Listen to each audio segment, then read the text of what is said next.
Okay, so I got the motor plate mounted, and this is where the motor's gonna go. Hopefully it's strong enough, because this bar right here is gonna be taking all the weight, because you know the sprocket and chains on this side. So hopefully it doesn't snap off and break. Then I got the steering column finished. This is actually a riding lawnmower hand steering wheel, as you can see, because it has this thing. What I did is I just cut a hole in this plate and then put a washer in here so it doesn't fall off. Did the same thing with that. Welded it onto here. I made this closer together. Originally these two bars were here and here. I put them closer together just so my legs could fit.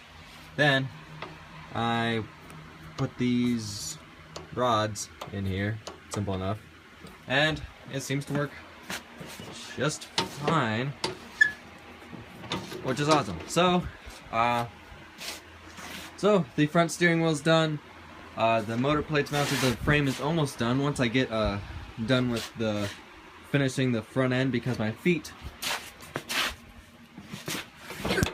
originally, this thing had the gas and brake pedal here. Well, my knees are all squished up, so what I'm gonna do is put them over there.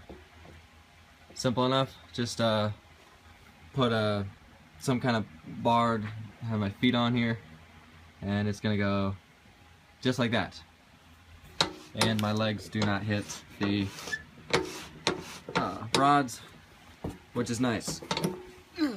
So after I get all that done, finish welding on these, put the brakes on, bolt the motor down, put the sprocket on, and finish up all that. This thing is actually looking really cool. Okay, I got the frame done, almost. Honestly, it looks like a round spider web, but I don't know. I don't care. Anyway, all I really got to do left is cut these off, cut this off, cut this off, and then cut this off. This is the brake. Originally, this was like this, where I bent it, but I fucked up where I was drilling the hole, and I drilled it in the side, and it wouldn't work, so I had to replace it. So I got to cut. So I just put this on, welded this to it. So now I got to cut this. Simple enough. Cut 3 things, then I'm done. This whole thing was like bent out straight. I bented it in, welded that on. Same thing over there. And then this is where the original tires were. I cut it and then welded this thing on, just to kind of, I don't know.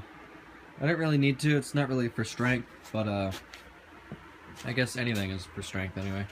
But what I kind of wanted to do some more welding on here just to strengthen all this up, but it doesn't look like I'm gonna get to it.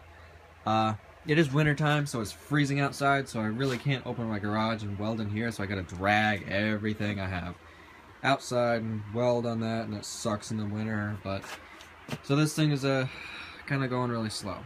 But anyway, got it done. Next thing I gotta do is mount the motor, mount the brakes. Oops. Just like that. I welded the hub on, as you can see, welded the sprocket on, welded the tires on. Everything looks like it works. Everything is kind of true. It's not perfect, but since when is it ever? Steering's on, works great. So yeah, this thing looks like a really fun, normal go-kart. So, we'll start putting it together, put the throttle cable on, and this thing's ready to test. Okay, it is done. It looks like a normal go-kart, which I wanted to make because I've been wanting to make a normal go-kart for a long time. So I finally have one. Everything's done. The motor is mounted. Steering is done. Gas and brake are done. Something I'm realizing is this thing is probably going to have a hard time going up hills, and it's probably going to go really fast because I measured it, and for every time that spins once, the clutch spins 9 times. So it yeah, that's not that much gear reduction. So this thing's going to go really fast, which I kind of didn't want it to go fast. I want this thing to be slow and powerful and, you know, like a normal go-kart. But anyway, whatever. Something else I did was I put on the brake backwards. With these band brakes, the direction, so your axle is spinning this way, the part that is not stationary, the movement has to go with the direction that the axle is turning. Otherwise, it will not slow you down. It'll just it'll slow you down while you're going backwards. So tried it out, and it only slowed me down going backwards. So I had to cut it off, flip it, not the drum, but the brake. This thing. I had to flip this, and because originally I had this thing pulling under the bottom like this, and it didn't work. It slowed me. It stopped me if I rolled the thing backwards, but if I was rolling the go-kart forward, it would just not even slow it down. So make sure you guys do that. If you guys use band brakes, also, this is probably too big of a band brake, but whatever. It's just gonna stop me even better. So, you know, even better. But yeah, I got the it kind of a crude way for gas and brake pedals, but hey, they work. Here's the brake pedal, and it does that. Here's the gas. This spring is actually the only thing keeping it from springing back, or keeping it from not springing back. Or, yeah. So hopefully this spring doesn't fall off, otherwise I am screwed. So yeah, of course, like every video, this is probably going to be, you know, part 1. Part 2 is going to be me showing you guys what this thing will do. So, thank you for watching, subscribe, and have a nice day.